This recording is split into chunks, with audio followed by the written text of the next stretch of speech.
بسم الله الرحمن الرحيم. الحمد لله وكفى وسلام على عباده الذين اصطفى أما بعد أعوذ بالله من الشيطان الرجيم بسم الله الرحمن الرحيم إن أول بيت وضع للناس للذي ببكة مباركا وهدى للعالمين فيه آيات بينات مقام إبراهيم ومن دخله كان آمنا ولله على الناس حج البيت من استطاع إليه سبيلا سبحان ربك رب العزة عما يصفون وسلام على المرسلين والحمد لله رب العالمين. اللهم صل على سيدنا محمد وعلى آل سيدنا محمد وبارك وسلم. اللہ رب العزت نے اپنے بندوں کے اوپر رحمت فرمائی اور زمین و آسمان کے بننے سے پہلے خلا کے اندر اپنی تجلی ڈالی. وہ تجلی ذات تھی.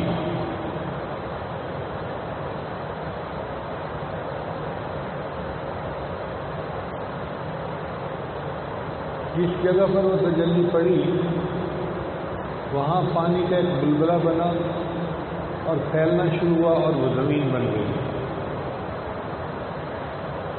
تو اللہ تعالیٰ نے زمین و آسمان کو بنانے کے بعد فرمایا ائتیا طوعا او کرہا، آؤ میری طرف مان کے آؤ یا مجبور ہو کے آؤ. تو زمین نے آسمان نے کہا کہ اللہ ہم تو فرما بردار ہو کے آپ کے پاس آتے ہیں. تو زمین نے جس جگہ سے کلام کیا اس جگہ کو اللہ نے اپنے گھر کے لیے منتخب کر لیا. اس جگہ بیت اللہ بنا ہوا ہے. کعبۃ اللہ جس کو ہم کہتے ہیں وہ اس جگہ بنا ہے جہاں سے زمین نے کلام کیا تھا. یہ ہے مرکز عالم، وسط عالم، اول عالم. چنانچہ اللہ فرماتے ہیں ان اول بیت، سب سے پہلے جو گھر اللہ نے عبادت کے لیے بنایا للذی ببکہ، وہ مکہ میں تھا. بکہ مکہ کو کہتے ہیں. باقی گھر بنے لیکن رہائشوں کے لیے. یہ اللہ کا وہ گھر ہے جو عبادت کے لیے بنا. چنانچہ اللہ تعالیٰ کے حکم سے فرشتوں نے سب سے پہلے اس کی بنیاد رکھی. پھر جب آدم علیہ السلام تشریف لائے تو انہوں نے اسی بنیاد کے اوپر اس کو ریکنسٹرکٹ کیا. پھر نوح علیہ السلام کے زمانے میں چونکہ طوفان آ گیا تھا تو یہ عمارت افیکٹڈ ہو گئی تھی، تو انہوں نے پھر اس کو طوفان کے بعد پھر ریکنسٹرکٹ کیا. پھر اس کے بعد جب ابراہیم علیہ السلام کا زمانہ آیا تو بہت عرصہ گزر چکا تھا اور عمارت پھر بسیدہ ہو چکی تھی. تو اللہ تعالیٰ نے ابراہیم علیہ السلام کو حکم دیا کہ اے میرے پیارے ابراہیم خلیل میرا گھر بنائیے. چنانچہ ابراہیم علیہ السلام نے اللہ کا گھر بنایا. اس کا تذکرہ قرآن مجید میں بھی ہے. ان اول بیت وضع للناس للذی ببکہ. اللہ فرماتے ہیں وَإِذْ يَرْفَعُ إِبْرَاهِيمُ الْقَوَاعِدَ مِنَ الْبَيْتِ وَإِسْمَاعِيلُ. یاد کرو اس وقت کو جب ابراہیم اور اسماعیل میرا گھر بنا رہے تھے. اس کا مطلب یہ ہے کہ جب گھر بنتا ہے، مسجد بنتی ہے، تو یہ ایک تاریخی وقت ہوتا ہے، یاد رکھنے کا وقت ہوتا ہے. پھر دیکھیے کہ جب ابراہیم علیہ السلام نے بیت اللہ کو بنایا، معمار بیت اللہ بنے، تو انہوں نے کیا مانگا؟ ربنا تقبل منا، اللہ اس کو ہم سے قبول کر لیجیے. ہر مسجد، ہر مدرسہ، ہر ادارہ، اس کی بنیاد یہی ہے کہ انسان بنائے اور بنا کے اللہ سے یہ دعا مانگے ربنا تقبل منا، اللہ اس کو قبول کر لیجیے. بہت ساری جگہوں پہ مسجدیں بنتی ہیں، نمازی نہیں ہوتے. مدارس بنتے ہیں، خالی پڑے ہوتے ہیں. اوکاڑا میں جانا ہوا، وہاں پہ کسی نواب نے مدرسہ بنایا تھا. اس نے شہر کے سینٹر کے اندر بہت قیمتی زمین پہ بڑی مسجد بنائی اور مسجد کے نیچے اس نے 100 دکانیں بنائیں. وہ دکانیں اس وقت پورے شہر کا مرکز ہے تجارت کا.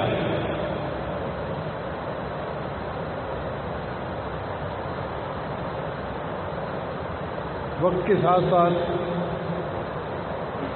جو حکومتی ادارے تھے انہوں نے اس کو اپنی تحویل میں لے لیا. اب مسجد کے اندر سینکڑوں کمرے بنے ہوئے ہیں جو انہوں نے طلباء کے لیے بنائے تھے. بنانے والے نے بہت خرچہ کیا تھا، مگر جو اوقاف کے لوگ ہیں انہوں نے ایک قاری کو رکھا ہوا ہے جو 5-10 بچے آ جاتے ہیں ان کو قرآن پاک یا قاعدہ پڑھا دیتا ہے. دیٹس اٹ، ختم.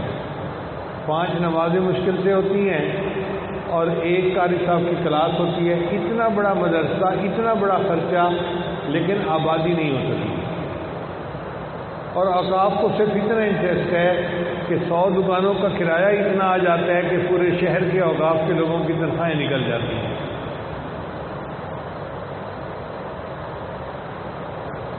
تو مسجد بنا لینا، مدرسہ بنا دینا اتنا کافی نہیں ہوتا. اصل چیز قبولیت ہے. الحمدللہ ثم الحمدللہ ہمارے یہاں ہر سال اعتکاف میں 2 سے 3 ہزار بندے ہوتے تھے. اس مرتبہ چونکہ کرونا کی وجہ سے کچھ مشکلات تھیں تو ہم نے دعوت نہیں کسی کو دی. پھر بھی تقریباً 200 سے 300 لوگ اعتکاف کے لیے یہاں بھی آئے ہوئے تھے. پھر ہم نے جو حفاظ تھے، علماء تھے، ان سے کہا کہ آپ حضرات اپنا اپنا قرآن الگ سنائیں. فرض نماز عشاء کی مسجد میں پڑھیں اور قرآن سنانے کے لیے مسجد میں، برآمدے میں، صحن میں، ڈیرے کے اوپر مختلف جگہ پڑھائیں. ایک ایسا بھی رمضان گزرا کہ ہماری اس مسجد میں 52 قرآن پاک ختم ہوئے.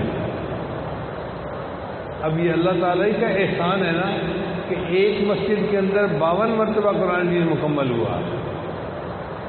تو اصل چیز قبولیت ہے. ابراہیم علیہ السلام نے جب بیت اللہ کو بنایا تو بنانے کے بعد اللہ فرماتے ہیں انہوں نے کہا ربنا تقبل منا، اللہ اس کو قبول کر لیجیے. تو ہمیں بھی چاہیے کہ ہم مسجدوں کو بناتے ہوئے، اداروں کو بناتے ہوئے سب سے پہلے اس چیز کو مقدم کریں، اللہ اس کو قبول کر لیجیے. جب تک اللہ کے ہاں قبولیت نہیں ہوگی تب تک اس کا فیض آگے نہیں چلے گا.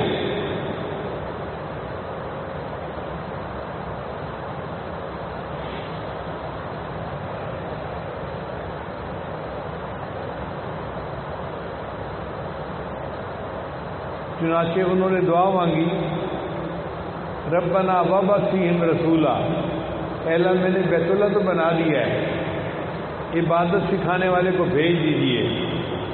میں نے مدرسہ تو بنا دیا ہے، سبق پڑھانے والے کو بھیج دیجیے. تو اللہ تعالیٰ نے وعدہ فرما لیا، اے میرے ابراہیم میں نے دعا قبول کی اور میں اب اپنے محبوب صلی اللہ علیہ وسلم کو بھیجوں گا جو بیت اللہ میں تعلیم دیں گے اور اس کو آباد کریں گے. چنانچہ نبی علیہ السلام نے ارشاد فرمایا میں ابراہیم علیہ السلام کی دعا کی قبولیت بن کے دنیا میں آیا ہوں. یہ اللہ کا گھر ہے اور جس طرح ایک بندے کو گھر کے ساتھ نسبت ہوتی ہے، بیت اللہ کو اللہ کے ساتھ یہی نسبت ہے. اب دستور یہ ہے کہ جب کوئی بندہ اپنے محبوب کو نہیں دیکھ سکتا نا، وہ اس کے آثار کو دیکھتا ہے، اس کے گھر کو دیکھ لیتا ہے،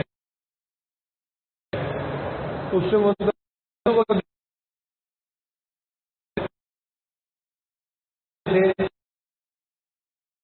دیکھ نہیں سکتا.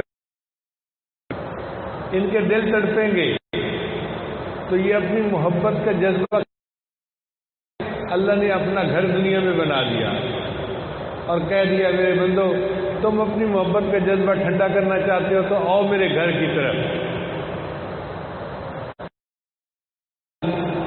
مومن پوری دنیا سے سفر کر کے بیت اللہ کی طرف جاتے ہیں اور وہاں جا کر حج کرتے ہیں. یہ ایام حج ہیں، یعنی ان دنوں میں قافلے روانہ، کوئی پیدل جاتا ہے، کوئی گاڑی سے جاتا ہے، کوئی بس پہ جاتا ہے، کوئی بحریہ کے ذریعے سے جاتا ہے، کوئی ہوائی جہاز کے ذریعے سے جاتا ہے۔ میں نے اپنے ماں باپ کو حج کے لیے ایسا تڑپتے دیکھا ہے کہ جیسا کوئی بچہ ماں کے لیے تڑپ رہا ہوتا ہے۔ تو بیت اللہ شریف ایک مقناطیس کی مانند ہے جو دلوں کو کھینچتا ہے، ہر بندے کا دل کھینچ رہا ہوتا ہے، اسباب ہوں یا نہ ہوں یہ الگ بات ہے، دل کی تمنا ہر ایک کی ہوتی ہے کہ ہم بھی حج کریں۔ چنانچہ شروع زمانے میں اپنے حضرت کی خدمت میں عرض کرتا تھا کہ حضرت آپ دعا کریں میں بھی حج پہ جاؤں۔ اس وقت تک ابھی حج کے راستے نہیں کھلے تھے۔ ایک دن میں بہت رو رہا تھا، زارو قطار رو رہا تھا۔ تو میں نے عرض کیا کہ حضرت آپ میرے لیے دعا فرمائیں، مجھے اللہ حج کی توفیق عطا فرما دیں، اور رونا شروع کر دیا۔ اور حضرت ہنس رہے ہیں، مسکرا رہے ہیں، اور مجھے کہہ رہے ہیں ہاں میں تیرے لیے دعا کروں گا، میں تیرے لیے دعا کروں گا۔ مجھے بڑا تعجب ہوا، میں آنکھوں سے رو رہا ہوں کہ دعا کریں میں حج کے لیے جاؤں، اور حضرت آگے سے مسکرا رہے ہیں۔ شاید حضرت کو یہ کشفن محسوس ہو رہا تھا، اللہ تعالیٰ اس کے لیے راستہ کھول دیں گے اور ایک وقت آئے گا کہ یہ جی بھر کے حج کرے گا۔ تاہم والدین کی دعائیں، شیخ کی دعائیں، اللہ جانے کسی بندے کی دعا لگ گئی، کس کی لگی ہم نہیں جانتے، لیکن اتنا ضرور ہے کہ اللہ رب العزت نے زندگی کے کئی سال حج کے لیے توفیق عطا فرما دی۔ اب ارادہ تو اس سال بھی ہے، لیکن آنے جانے کی مشکلات ہیں، وہ ایک کے ساتھ نہیں، وہ سب کے ساتھ ہیں۔ اللہ کو منظور ہوا تو انشاءاللہ ہو جائے گا، اور اگر کوئی رکاوٹ ہوئی تو حج کے لیے جو تڑپیں گے تو کئی حجوں کا ثواب اللہ عطا فرما دیں گے۔ اس لیے ان دنوں میں حج کے لیے دعائیں مانگیں، اللہ کے سامنے روئیں، یا اللہ مجھے بھی اپنے گھر کا دیدار عطا فرما، مجھے بھی توفیق عطا فرما، میں جاؤں اور تیرے گھر کا دیدار کروں۔ تو اللہ کا گھر جو ہے وہ تجلیات ذاتیہ کا مرکز ہے۔ آپ اس کو یوں سمجھیں کہ جیسے لائٹ ہوتی ہے نا، یہ ہوتی دیکھنے میں سفید ہے، مگر اس کے اندر 7 رنگ ملے ہوئے ہوتے ہیں۔ سائنس والے لوگ اس کے آگے ایک شیشہ رکھتے ہیں تو 7 رنگ الگ الگ ہو جاتے ہیں، نظر آتے ہیں کہ یہ الگ الگ ہے، اور ان 7 رنگوں سے مل کے روشنی بنی ہے۔ تو وہ جو اللہ تعالیٰ کی تجلیات کا مجموعہ تھا نا، اس کا نام ہے شان جامع۔ اس میں اللہ کی ذات، اللہ کی صفات اور شؤونات ذاتیہ، یہ تینوں اکٹھے ہوتے ہیں تو اللہ تعالیٰ کی شان جامع بن جاتی ہے۔ اور ایک ہے اللہ کی تجلیات ذات، یعنی صفات بھی الگ ہو جائیں۔ یوں سمجھیں کہ جیسے ایک آدمی وہ ذات ہے، اور ایک جب اس پر کپڑے آ جاتے ہیں تو وہ صفات اوپر آ گئی۔ تو اللہ تعالیٰ نے بیت اللہ کے اوپر تجلیات کا جو ہے وہ نزول فرمایا، تجلیات ذات نازل ہوئی بیت اللہ کے اوپر، اور جو شان جامع تھی اس کا نزول اللہ نے مدینہ طیبہ پہ فرمایا، جہاں آپ صلی اللہ علیہ وسلم کے محبوب آرام فرما رہے ہیں۔ تو نبی علیہ السلام کے قلب مبارک پر تجلیات شان جامع کا ظہور ہو رہا ہے۔ پھر بیت المقدس تھا تو وہاں اللہ تعالیٰ نے اپنی صفات کو نازل کیا، تجلیات صفات کو نازل کیا، اس لیے وہ قبلہ اول بن گیا، اور کئی انبیاء نے اس کی طرف رخ کر کے نماز پڑھی۔ نبی علیہ السلام نے شروع میں اسی طرف رخ کر کے نماز پڑھی تھی، پھر بعد میں اللہ نے قبلے کو تبدیل کر دیا اور بیت المقدس کی بجائے بیت اللہ کو اللہ نے قبلہ بنا دیا۔ اور جو اللہ تعالیٰ کی شؤونات ذاتیہ تھیں ان کو اللہ نے نازل کیا کوثور کے اوپر جب موسیٰ علیہ السلام کو اپنا دیدار کروانا تھا۔ فلما تجلی ربہ، اللہ نے اس وقت تجلی فرمائی تھی، وہ تجلی شؤونات ذاتیہ کی تھی۔ اب گویا 4 مرکز بن گئے، ایک جہاں تجلیات ذات نازل ہو رہی ہیں، ایک مدینہ منورہ جہاں شؤونات شان جامع نازل ہو رہی ہے، اور تیسرا بیت المقدس جہاں تجلیات صفات نازل ہو رہی ہیں، اور چوتھا جبل طور جس کے اوپر شؤونات ذاتیہ نازل ہو رہی ہیں۔ تو اللہ نے اس دنیا میں 4 مراکز بنا دیے۔ یہ عجیب بات ہے، اللہ نے دن بنایا اور اس کے 4 پہر بنا دیے، اول پہر، پھر 2 پہر، پھر 6 پہر، پھر 4 پہر۔ ایک دن کے 4 پہر ہوتے ہیں۔ عام طور پہ 4 ڈائریکشن ہوتی ہیں، مشرق، مغرب، شمال اور جنوب۔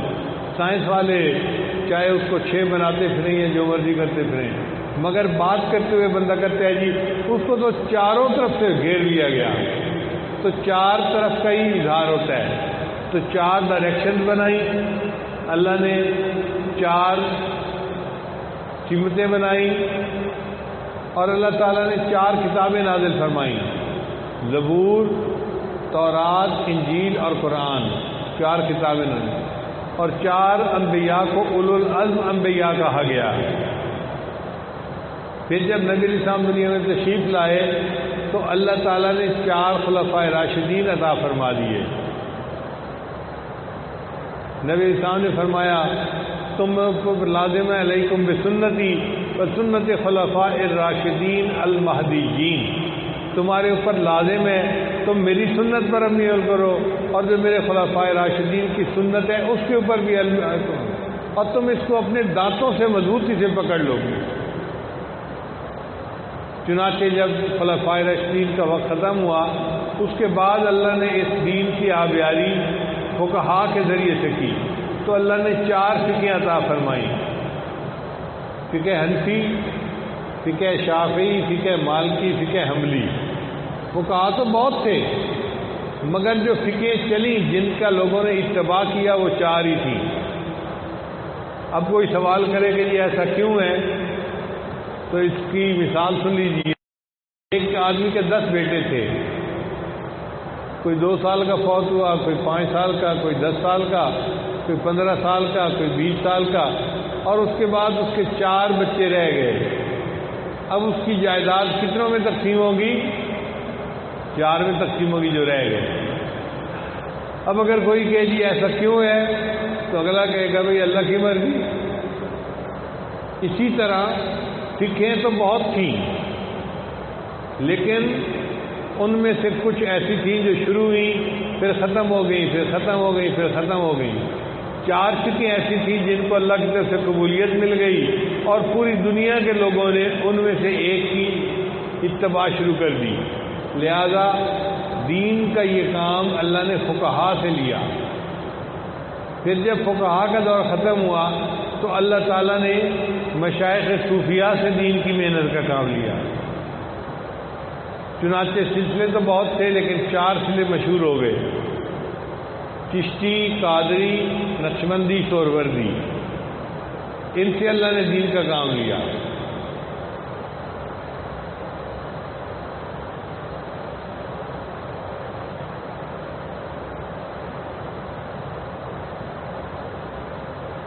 تو اللہ تعالیٰ نے دنیا میں 4 مراکز بنائے ہیں۔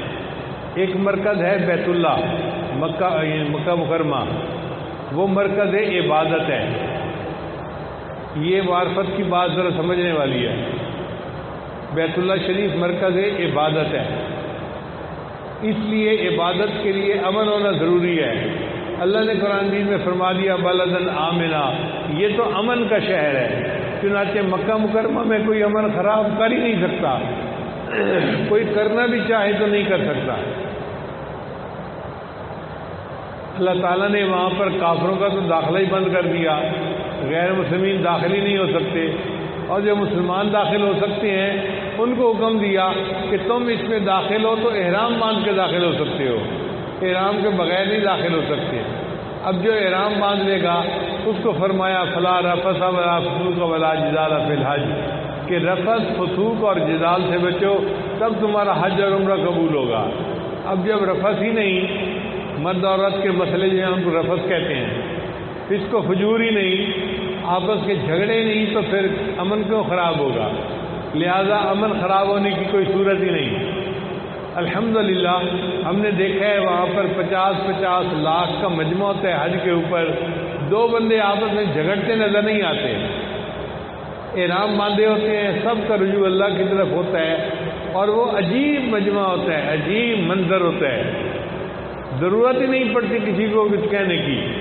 اگر کوئی ایک دوسرے کے ساتھ گرم ہونے بھی لگے تو دوسرے سمجھاتے ہیں کہ لبیک پڑھو حاجی صاحب، اللہ کو جو ہے نا وہ متوجہ ہو جاؤ، چنانچہ وہ جھگڑے ختم ہو جاتے ہیں، پولیس کی ضرورت نہیں پڑتی۔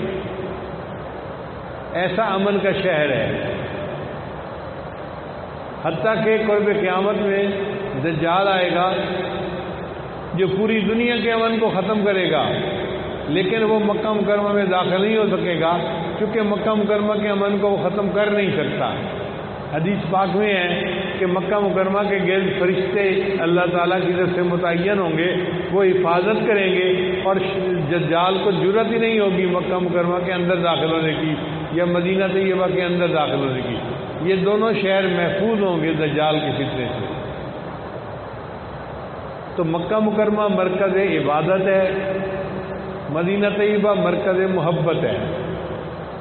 ہر کسی کو نبی علیہ السلام سے محبت ہے۔ نبی علیہ السلام سے محبت صرف انسانوں کو نہیں ہے، جنوں کو بھی ہے، حیوانوں کو بھی ہے، پہاڑوں کو بھی ہے، مخلوق کو بھی ہے، پتھروں کو بھی ہے، ہر کسی کو نبی علیہ السلام سے محبت ہے۔ اس لیے نبی علیہ السلام محبوب خدا بھی ہیں مگر محبوب کل جہاں بھی ہیں، سارے جہان کو نبی علیہ السلام سے محبت ہے۔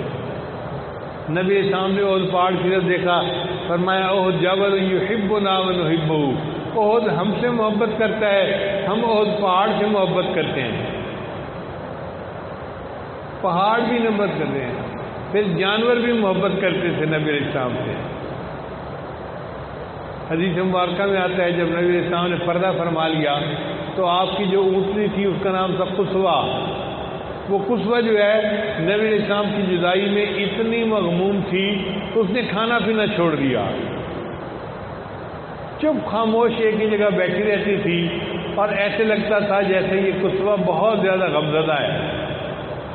پھر بعض صحابہ کرام نے اس کو کچھ کھلانے پلانے کی کوشش کی تو وہ وہاں سے جنت بقیع کی طرف چلی گئی اور وہاں درختوں کے اندر بیٹھتی تھی۔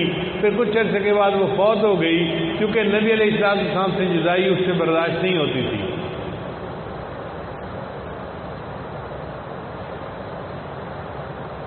نبی علیہ السلام نے حجۃ الوداع کے موقع پہ اونٹ ذبح کرنے تھے تو آپ صلی اللہ علیہ وسلم کے لیے 100 اونٹ لائے گئے، جن میں سے 63 نبی علیہ السلام نے ذبح فرمائے اور باقی اور صحابہ نے مل کے ساتھ کیے۔ حدیث پاک میں آتا ہے کہ 9 اونٹ لائے جاتے تھے گروپ کی شکل میں۔ جب اونٹ نبی علیہ السلام کو دیکھتے تھے تو وہ اپنی گردنیں نبی علیہ السلام سے بڑھا دیتے تھے، اے اللہ کے حبیب پہلے مجھے ذبح کر دیجیے، پہلے مجھے ذبح کر دیجیے۔ جانوروں کو بھی نبی علیہ السلام سے محبت ہے، تو انسانوں کو بھی محبت ہے، جنوں کو بھی ہے، فرشتوں کو بھی ہے، اور جانوروں کو بھی ہے، پرندوں کو بھی ہے، پہاڑوں کو بھی ہے، ہر کسی کو نبی علیہ السلام سے محبت ہے۔ تو نبی علیہ السلام محبوب کل جہاں ہیں۔ تو مکہ مکرمہ مرکز عبادت ہے اور مدینہ طیبہ مرکز محبت ہے، اور بیت المقدس کو اللہ تعالیٰ نے مرکز سیاست بنایا ہے، کیونکہ وہاں پہ تجلیات صفات اللہ کی ظاہر ہو رہی ہیں، اس کو اللہ نے مرکز سیاست بنایا ہے۔ چنانچہ وہاں پر سلیمان اسلام ایک پیغمبر اسلام گزرے جو انسانوں کے بھی بادشاہ تھے اور جنوں کے بھی بادشاہ تھے، پوری دنیا کے انسانوں کے وہ بادشاہ تھے۔ یہ کسی اور جگہ نہیں ہوا، صرف بیت المقدس میں ہوا۔ اور آنے والے وقت میں جب عیسیٰ علیہ السلام آئیں گے تو بھی وہ بیت المقدس میں بیٹھ کے پوری دنیا کے فیصلے کریں گے. پوری دنیا ون ورلڈ بن جائے گی، گلوبل ولیج بن جائے گی، اور حضرت عیسیٰ علیہ السلام پوری دنیا کے فیصلے بیت المقدس میں بیٹھ کے کریں گے. پھر اس کے بعد جبل طور رہ گیا. جبل طور اس وقت تو مصر میں ہے، مگر نبی علیہ السلام کے زمانے میں ان کو بلاد شام کہا جاتا تھا. کئی ملک جو ہیں وہ مل کے بلاد شام بنتے تھے. تو اللہ تعالیٰ نے طور کو مرکز طاقت بنا دیا. چنانچہ حضرت علی رضی اللہ تعالیٰ عنہ نے اپنے خلافت میں مکہ مدینہ طیبہ کو اپنا مرکز نہیں بنایا، بغداد کو بنایا، کیونکہ عراق تھا، بلاد شام قریب تھے، تو مرکز طاقت شام کو بنا دیا. اس لیے جب دجال آئے گا اور اس کے مقابلے میں عیسیٰ علیہ السلام آئیں گے تو یہ سب سے بڑے پہلوان ہوں گے جن کا آخری راؤنڈ ہوگا. ان کو اللہ تعالیٰ نے دنیا کے کسی اور حصے میں نہیں بلایا، شام میں بلایا. چنانچہ عیسیٰ علیہ السلام بھی آئیں گے اور دجال بھی آئے گا، اور وہاں پہ یہ ایک خیر اور شر کا، حق اور باطل کا آخری مقابلہ ہوگا. پھر عیسیٰ علیہ السلام دجال کو قتل کریں گے باب لد کے اوپر. پھر اس کے بعد عیسیٰ علیہ السلام بیت المقدس میں بیٹھ کے 40 سال حکمرانی فرمائیں گے. پوری دنیا میں کوئی اللہ کا نافرمان نہیں ہوگا. جو نافرمان ہوں گے سب مر جائیں گے یا مار دیے جائیں گے، صرف ایمان والے باقی بچیں گے. حدیث پاک میں آتا ہے اس وقت اتنی برکتیں ہوں گی، اتنی برکتیں ہوں گی، ایک گائے کا دودھ پورے کے پورے خاندان کے لیے کافی ہو جائے گا. زمین اپنی کھیتی زیادہ دے دے گی، درخت اپنا پھل زیادہ دے دیں گے، برکتیں ہی برکتیں ہوں گی. اس لیے کہ اللہ کی نافرمانی ختم ہو جائے گی اور سارے اللہ کے فرمانبردار بندے ہوں گے، تو اللہ تعالیٰ کی طرف سے آسمان سے رحمتیں برسیں گی. اب 4 مرکز دنیا میں اللہ نے بنائے. بیت اللہ کو مرکز عبادت بنایا، مدینہ منورہ کو مرکز محبت بنایا، بیت المقدس کو اللہ نے مرکز سیاست بنایا، اور بلاد شام کو اللہ نے مرکز طاقت بنایا. اسی حدیث پاک میں آتا ہے اذا خرب الشام، جب شام کے حالات خراب ہو جائیں، فانتظر الساعة، تو تم قیامت کا انتظار کرنا. تو شام کے علاقے کا امن کا خراب ہونا یہ قیامت کی نشانیوں میں سے پہلی نشانی ہے. اب یہ جو مرکز عبادت ہے، یہاں بندہ جاتا ہے تو عبادت کا لطف ہی وہاں آتا ہے. اللہ کی شان کریمی دیکھیے کہ اللہ نے وہاں پر عبادت کا ریٹ بڑھا دیا. چنانچہ ایک بندہ اپنے گھر میں ایک مرتبہ سبحان اللہ کہے 1 نیکی ملے گی، لیکن اگر بیت اللہ میں جا کے سبحان اللہ کہے 1,00,000 نیکی اس کو ملے گی.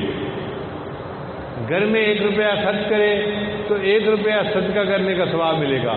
بیت اللہ میں جا کے 1 روپیہ خرچ کرے، اللہ تعالیٰ 1,00,000 روپیہ خرچ کرنے کا ثواب عطا فرمائے. آپ نے کوئی ایسا شہنشاہ دیکھا ہے جو اتنا اجر بڑھا دے؟ اس لیے مکہ مکرمہ کو سمائی دنیا کہا گیا. جیسے دنیا میں ماؤنٹ ایوریسٹ سب سے اونچی چوٹی ہے، روحانی اعتبار سے مکہ مکرمہ پوری دنیا کی سب سے اونچی چوٹی ہے. جو مکہ مکرمہ پہنچ جاتا ہے وہ یوں سمجھے میں آسمان دنیا پہ پہنچ گیا اور بہت اللہ کے قریب ہو گیا، کیونکہ وہاں پر تجلیات ذات آ رہی ہیں. جیسے ایک پرنالے سے پانی گرتا ہے نا، اسی طرح اللہ تعالیٰ کی ذات سے تجلیات کا نور کا ایک پرنالہ ہے جو گر رہا ہے، اور وہ آسمانوں سے ہوتے ہوتے بالآخر وہ نیچے بیت اللہ کے اوپر آتا ہے. جب بیت اللہ پر آتا ہے تو وہاں پر انسان طواف کرتے ہیں، جن طواف کرتے ہیں مکہ مکرمہ میں. اور جب یہ تجلی آسمان سے اترتی ہے تو آسمان کی ساری مخلوق اس کے گرد طواف کرتی ہے. چنانچہ ہم نے ایک ڈاکومنٹری دیکھی اسپیس میوزیم میں امریکہ میں. انہوں نے کہا کہ جتنے بھی ستارے ہیں یہ کچھ چلتے نظر آتے ہیں، کچھ ساکن نظر آتے ہیں، لیکن اگر ان کو صحیح طرح سے ٹریس کیا جائے تو آسمان کے سارے ستارے گردش کر رہے ہیں سوائے ایک ستارے کے، وہ ستارہ گردش نہیں کرتا، باقی سب ستارے اس کے گرد گردش کر رہے ہیں۔ تو میں نے 7 عالم بیٹھے ہوئے تھے، ان سے کہا کہ کہیں یہ وہی ستارہ تو نہیں کہ جہاں سے تجلیات اتر رہی ہیں اور اللہ نے آسمان پہ بیت المعمور بنا دیا، اس کے گرد فرشتے طواف کرتے ہیں، جب وہ آسمانوں سے اترتا ہے ہر آسمان کے فرشتے طواف کر رہے ہوتے ہیں ان تجلیات کے گرد۔ وہ تجلیات ایک کالم ہے نور کا، اللہ نے اس کے گرد اپنی ساری مخلوق کو طواف کے لیے لگا دیا۔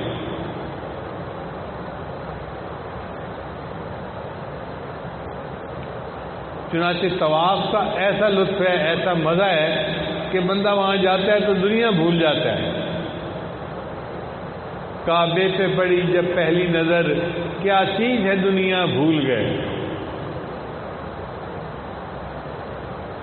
اللہ تعالیٰ ہمیں بیت اللہ کے ساتھ سچی محبت عطا فرمائے اور ہمیں اپنے گھر کا دیدار عطا فرمائے تاکہ ہم بھی جائیں اور بیت اللہ کے گرد طواف کریں۔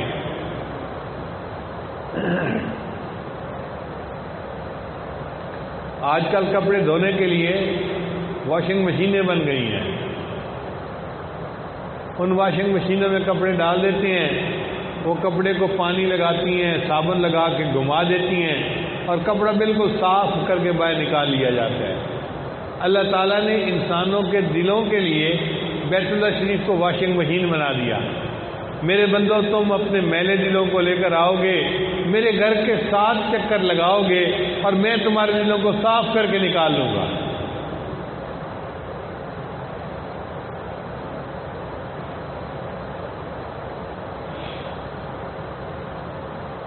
اس لیے فرمایا ومن دخلہ کان آمنا، جو اللہ کے گھر میں بیت اللہ میں داخل ہو گیا، مسجد حرام میں داخل ہو گیا، وہ امن پا گیا۔ کتنی بڑی بات ہے، اللہ کے غصے سے امن پا گیا، اللہ کے عذاب سے امن پا گیا، برے انجام سے امن پا گیا، جہنم سے امن پا گیا۔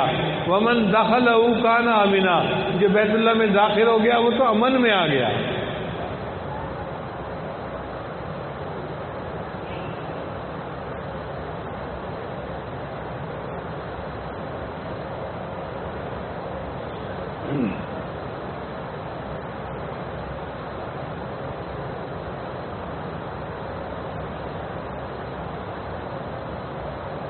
اور یہ ہدی للعالمین ہے، اللہ رب العزت رب العالمین ہے، نبی علیہ السلام رحمت للعالمین ہے، اور بیت اللہ شریف ہدی للعالمین، جہانوں کے لیے ہدایت کا مرکز ہے۔ کوئی ہدایت پانا چاہتا ہے تو وہ بیت اللہ کے ساتھ اپنی محبت کو بڑھائے اور پھر دیکھے کہ اللہ کس طرح اس کو ہدایت کے اوپر رکھتے ہیں۔ اس لیے نبی علیہ السلام جب مدینہ طیبہ کی طرف ہجرت کرنے لگے تھے تو آپ کی مبارک آنکھوں میں آنسو تھے۔ آپ نے بیت اللہ کو دیکھ کے آنسوؤں کے ساتھ کہا، بیت اللہ میرا دل نہیں چاہتا کہ میں تجھے چھوڑ کے چلا جاؤں، مگر میں کیا کروں، یہاں کے لوگ مجھے رہنے نہیں دیتے، میں اس لیے ہجرت کر رہا ہوں۔ پھر جب مدینہ طیبہ میں تھے تو نبی علیہ السلام بیت اللہ کے دیدار کے لیے ترستے تھے، تڑپتے تھے، صحابہ کرام بھی تڑپتے تھے۔ پھر اللہ نے مہربانی فرما دی کہ 10 ہجری میں جب بیت اللہ فتح ہوا، مکہ مکرمہ فتح ہوا، تو اللہ تعالیٰ نے پھر حج عمرے کے لیے راستہ کھول دیا۔ تو دل بیت اللہ کے ساتھ اٹکا ہوا ہونا چاہیے، یہ ایمان کی دلیل ہے، تڑپ ہونی چاہیے۔ ایک بات ذہن میں رکھنا، حج کا تعلق مال سے نہیں ہے، حج کا تعلق اعمال کے ساتھ ہے۔ چنانچہ ہم نے بہت لوگوں کو دیکھا، بڑا مال ہوتا ہے، بلینر ہوتے ہیں، مگر حج کی توفیق نہیں ہوتی، اور کئی غریب لوگ ہوتے ہیں، کھانے نہیں ملتا مگر حج کر کے آ جاتے ہیں، اللہ سبب بنا دیتے ہیں۔ دعا کرنی چاہیے کہ اللہ تعالیٰ ہم میں سے ہر بندے کو اپنے گھر کا دیدار عطا فرمائے اور ہمیں بھی اس جگہ کی حاضری نصیب فرمائے۔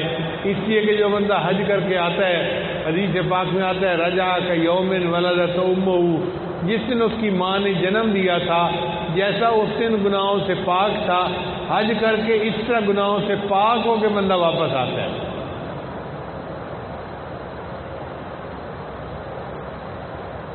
تو بھائی جب اس طرح گناہوں سے پاک ہو جاتا ہے تو ہمیں چاہیے کہ ہم جائیں اور اللہ تعالیٰ کے گھر کا دیدار کریں اور وہاں سے اللہ تعالیٰ کی نعمتیں اور رحمتیں مانگیں۔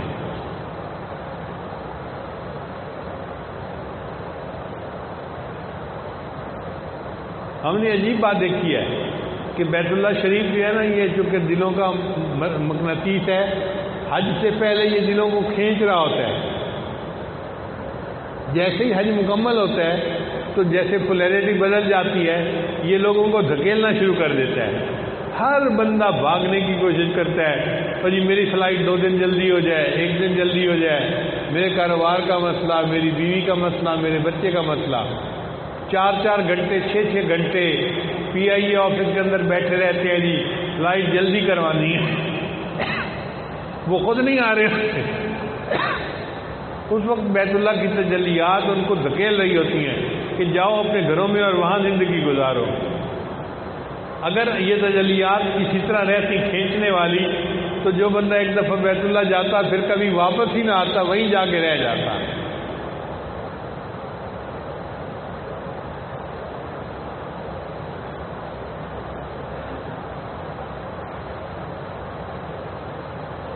چنانچہ انسان وہاں جا کر حرم میں 1 نماز پڑھتا ہے، اس کو 1,00,000 نمازیں پڑھنے کا ثواب مل جاتا ہے۔ اب بتائیے یہ کتنی عجیب بات ہے، 1 نماز پڑھنے پر 1,00,000 نمازیں پڑھنے کا ثواب ملے۔ آپ 1 قرآن مجید وہاں جا کے ختم کریں، 1,00,000 مرتبہ قرآن مجید ختم کرنے کا ثواب مل جائے گا۔ اللہ تعالیٰ نے واقعی اپنے بندوں پر ایسی مہربانی کی، لٹ مچی ہوئی ہے۔ اللہ تیری عطا پہ قربان جائیں کہ تو نے اپنے بندوں کے لیے کیسی کیسی مہربانی فرمائی۔ اس لیے دعائیں کرتے رہیے، ظاہری اسباب ہیں یا نہیں ہیں، اللہ بنا دے گا۔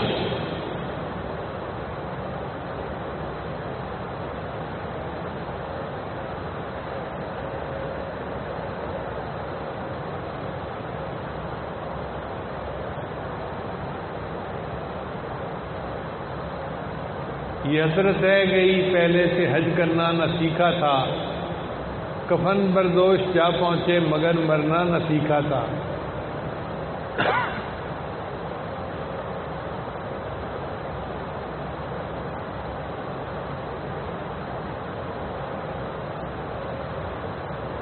تو دل کے اندر محبت ہو تو پھر اس سفر کا صحیح نتیجہ نکلتا ہے۔ لہذا ہماری دعا ہے کہ اللہ تعالیٰ حاضرین جتنے ہیں یا سامعین دور بیٹھے ہیں یا مرد ہیں خواتین ہیں، اللہ سب کو اپنے گھر کا دیدار عطا فرمائے اور ہمیں بار بار دیدار عطا فرمائے۔ وَمَا ذَلِكَ عَلَى اللَّهِ بِعَزِيزٍ، اللہ کے لیے یہ کام کوئی مشکل نہیں ہے۔